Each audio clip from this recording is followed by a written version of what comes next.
Testing 1, 2, 3. Assalamualaikum warahmatullahi wabarakatuh. Selamat datang ke channel Kamen Rider VF3R bersama dengan Wai Senam balik ke Mersing untuk minggu ini. Okay, so minggu yang tak ada ride apa-apa untuk bulan ni. Macam aku cerita dalam video yang sebelum ni, ada permasalahan sedikit lah dalam bulan ini. Bukan masalah apa, ini masalah keluarga lah. Masalah keluarga yang membelenggu, yang menyukarkan untuk aku buat aktiviti-aktiviti ride untuk bulan April dan seterusnya. Okey.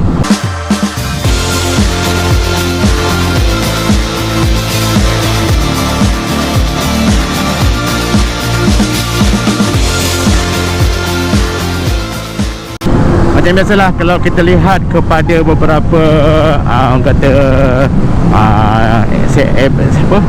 sebaran video ataupun mungkin korang pernah tahu terbaca lah bila dah menjangkau usia 40 tahun ini, banyak perkara yang korang akan hadapi dari segi ujian, dari segi wang ringgit, dari segi ujian dari segi keluarga, ujian dari segi harta benda, ujian dari segi masa, ujian dari segi kesihatan. Benda-benda tu memang lazim dan memang terjadi.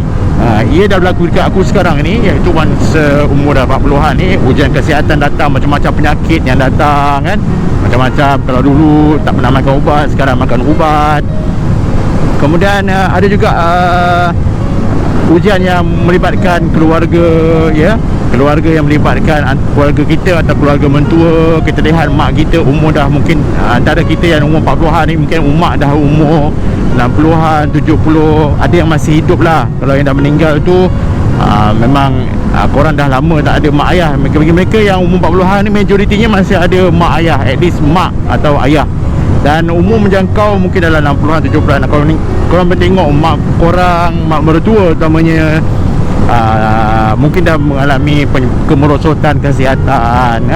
Jadi benda tu memang dah berlaku dalam fasa umur korang yang umur terutamanya umur 40-an ni. Okay, so itulah yang berlaku pada aku sekarang ni, iaitu mak mertua akan menjalani pembedahan bypass di IJN pada pertengahan, mungkin dah 23 hari bulan April. Mungkin video ni disiarkan dan mungkin mak mertua dah selamat menjalani pembedahan. Cuma ketika video dirakamkan, tak tahulah apa yang terjadi nanti. Cuma kita mendoakan agar dipermudahkan segala urusan, insya-Allah. Tapi itulah lazimnya apa yang aku nak ceritakan ni, memang betul lah. Bila dah masuk umur 40-an, memang korang akan menghadapi pelbagai ujian, melibatkan kesihatan, melibatkan wang ringgit, melibatkan apa saja. Itu yang dipanggil pertengahan ujian lah, yang korang akan hadapi, yang korang mesti akan hadapi, dan korang kena bersedia untuk menghadapinya. Jadi macam sekarang ni, memang sekarang dalam keadaan situasi mak mertua akan buat pembedahan. Kemudian mak aku sendiri pun dah tak berapa sihat ni. Kaki dah sakit-sakit, lutut dah tak berapa sedap, badan pun dah tak berapa bermaya. Itulah dia ujian yang korang hadapi bila umur 40-an. Tak semua akan menghadapi situasi begitu. Ada yang mungkin dah kehilangan mak ayah lebih daripada awal, daripada yang umur sepatutnya.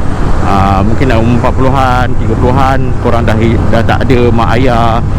Itu memang cerita yang berlainan. Tapi majoritinya mungkin dalam umur macam aku sekarang ni akan menghadapi situasi seperti itu. Selain daripada mak ayah ada menghadapi kesukaran kesihatan, kemerosotan kesihatan, wang ringgit pun sama juga. Masalah wang ringgit, mungkin simpanan belum cukup, mungkin lagi dibebani hutang. Dalam umur 40-an ni lah sebenarnya korang akan berhadapan situasi yang sedemikian. Namun begitu, dalam ada certain situasi, kemungkinan umur dalam 40-an ni mungkin ada yang dah bebas hutang, ada yang dalam proses nak membayar hutang-hutang yang sedia ada. Jadi itulah dia ujian-ujian yang korang akan hadapi, aku juga yang sedang hadapi ini. Jadi peringatan untuk aku dan juga semualah yang mendengar, termasuk aku jugalah yang memberitahu, yang menceritakan tentang situasi sekarang. So kena sentiasa orang kata pandang ke hadapan lah, pandang ke hadapan, dan sentiasa bersedia apa jua keadaan situasinya. Bila dah umur 40-an ni, memang kena bersedia banyak benda lah. Kemungkinan mak mertua, mak kita, mak ayah kita dalam situasi umur 40-an ni mungkin akan pergi dulu. Walaupun kita tak tahu siapa siapa yang pergi dulu, kita pergi dulu ataupun mak kita kan. Tapi kita kena berhadapan dengan situasi itu, kena bersedia berhadapan dengan situasi itu. Alright, so itulah sedikit yang aku nak beritahu lah tentang apa yang aku hadapi dalam bulan ni, dalam tahun ini. Memang banyak ujian sebenarnya. Jadi mudah-mudahan aku dapat menghadapi ujian ini dengan tenang dan bersabar. Dan juga kepada korang yang berhadapan dengan situasi sedemikian dan juga mungkin ada dah melepasi ujian ini, alhamdulillah, sentiasa bersyukur kepada Allah Subhanahu Wa Taala. Mudah-mudahan bagi mereka yang belum menghadapinya dapat cekal hatinya untuk menghadapi situasi ujian seperti ini. Macam aku sekarang dah masuk fasa itu. Jadi aku harapkan korang dapat doakan aku dapat menghadapi situasi ini dengan tenang dan bersabar, InsyaAllah. Okey, yang penting sekali, life must go on. Hidup mesti diteruskan. Vlogging tetap diteruskan. Mudah-mudahan apa yang aku sampaikan ini dapat memberi manfaat kepada orang yang mendengar ni, insyaAllah. Okey, kita teruskan lagi perjalanan kita, sambung kalau ada benda yang menarik di hadapan. Asrap. Alright guys, so sekarang pukul 1.36 petang ya. Bersama dengan Y16 kita mengharungi laluan AMJ menghadap ke arah Muar. Okey, sambung balik pada video tadi tentang ujian yang korang akan hadapi pada pertengahan umur 40-an, 41. Itu secara majoritinya lah. Kemungkinan ada yang lebih muda daripada itu, dalam umur 20-an, 30-an dah menghadapi situasi korang kehilangan mak ayah, korang menghadapi situasi kepayahan. Ia bergantung kepada nasib masing-masing, bergantung juga kepada timeline kehidupan masing-masing. Tetapi secara umumnya bila 40-an adalah umur yang Allah kata sudah mencapai tahap kematangan dalam hidup. Jadi itulah dia, bila dah sampai tahap kematangan dalam hidup, secara majoritinya kebanyakan umur 40-an ni akan menghadapi situasi yang aku cakap tadi, kesihatan, masalah keluarga, masalah keuangan, masalah kesenangan hidup. Itulah dia ujian untuk ketika umur 40-an. Nabi pun dapat wahyu pada umur 40-an. Dan masa tu Nabi perlukan 20 tahun untuk menyebarkan Islam, untuk membawa syiar Islam ini disebarkan ke seluruh serata dunia.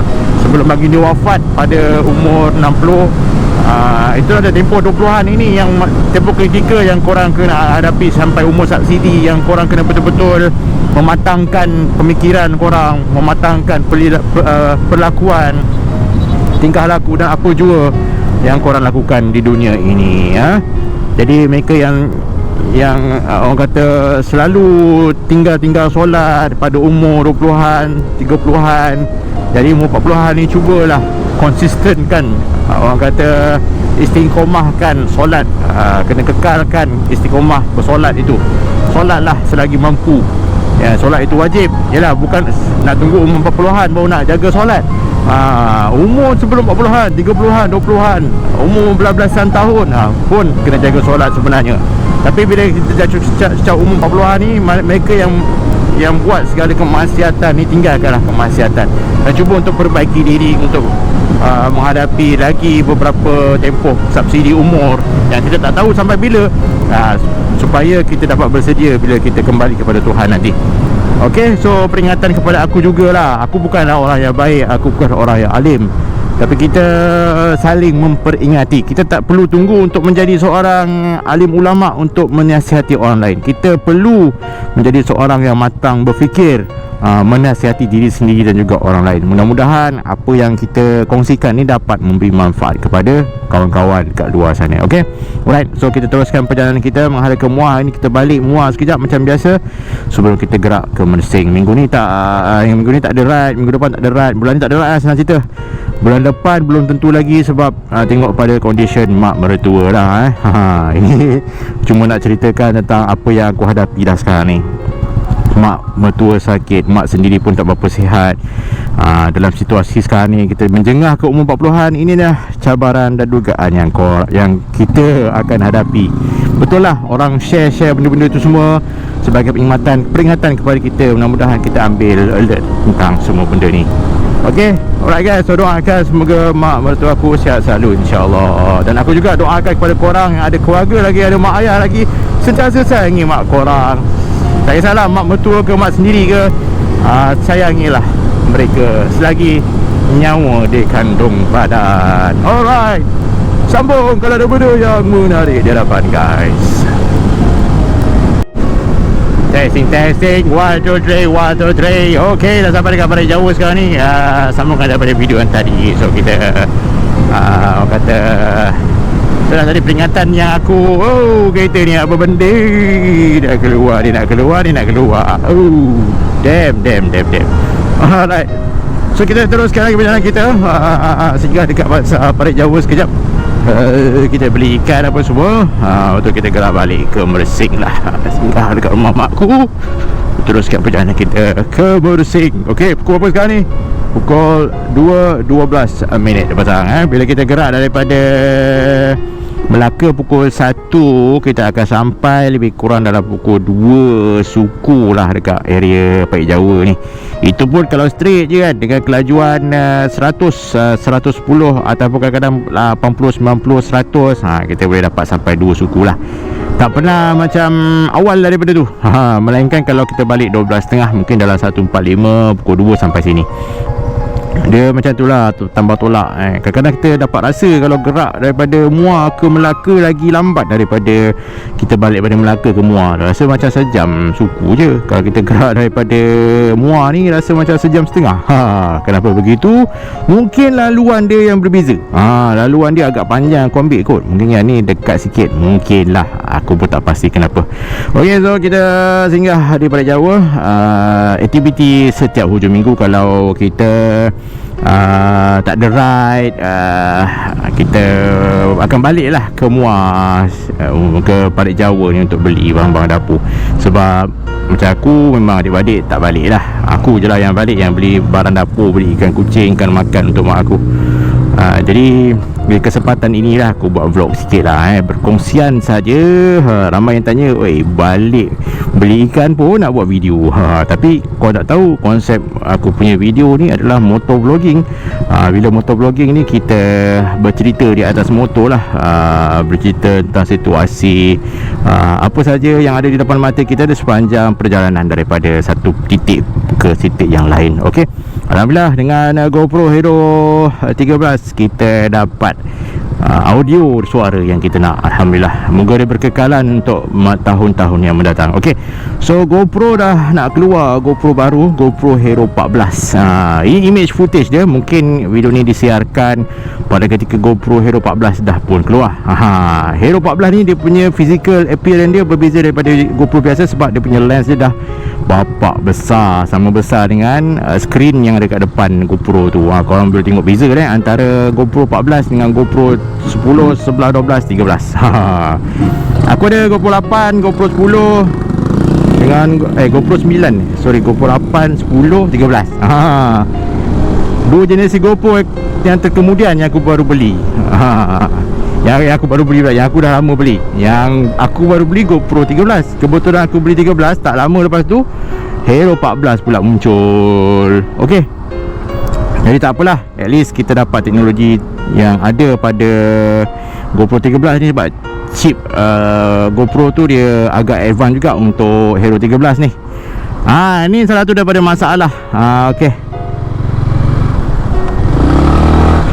dia tak nak berhenti lah guys. Ada tak nak berhenti tu. Damn, bahaya tu. Gaya sign kuning tak boleh berhenti, tapi aku berhenti atas tu sebab aku nak masuk sini. Okay, so Hero 14 akan keluar tak lama lagi. Dan itulah dia. Bila kita dah ada Hero 13 ni rasa terkilan pula sebab kita dah terbeli kan. Buat macam mana. Okay, sambung selepas sini. Kita beli barang dapur dulu. Saya park sini, saya sambung selepas ini nanti insyaAllah.